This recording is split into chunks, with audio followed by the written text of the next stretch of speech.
আমার নাম মোহাম্মদ আশরাফ, আমি একজন স্টুডেন্ট। আমার প্রশ্নটা হলো, অনেক পশ্চিমা বিশেষজ্ঞ অভিযোগ করে যে নবী মোহাম্মদ কোরআন লিখেছেন আরবদের সমাজ সংস্কারের জন্য, আর বলেছেন এটা হলো আল্লাহর ওহী যাতে সবাই মানে।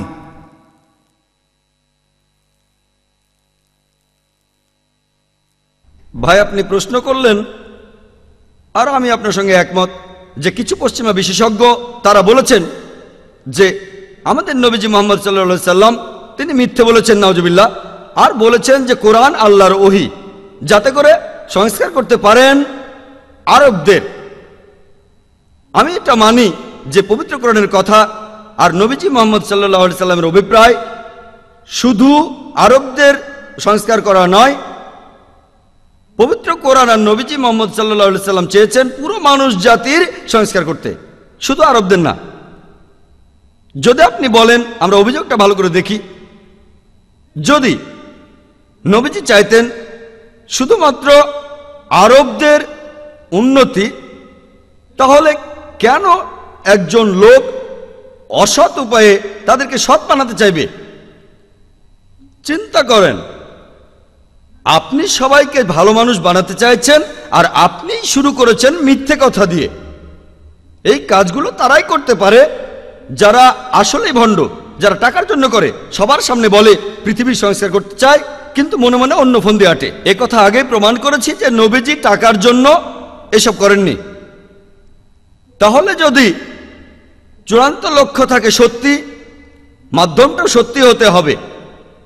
পবিত্র কোরআনে সূরা আনামের 93 নম্বর আয়াতে উল্লেখ করা হয়েছে যে তার চাইতে বড় জালিম আর কে আছে যে মিথ্যে রচনা করে আল্লাহ তাআলা সম্পর্কে আর বলে যে আমার উপর ওহী নাজিল হয়েছে যখন তার উপরে কোনো ওহী নাজিল হয়নি, অথবা বলে আমি সেই রকম ওহী নাজিল করব যেমনটা আল্লাহ নাজিল করেছেন।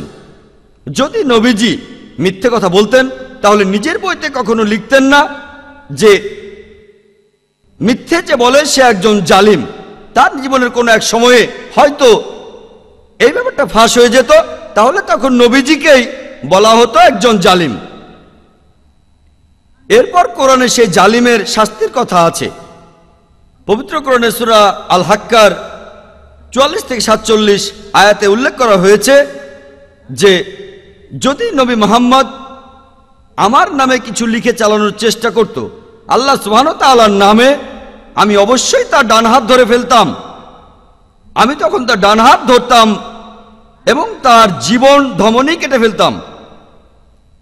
তোমাদের মধ্যে কেউ তাকে রক্ষা করতে পারত না, এমনকি নবীদেরকেও রেহাই দেওয়া হবে না। যদি কোনো নবী কখনো মিথ্যে কথা বলতেন, তিনি যদি নবী মুহাম্মদ সাল্লাল্লাহু আলাইহি সাল্লাম হতেন, নাউজুবিল্লাহ, তিনি এমনটা কখনোই করেননি।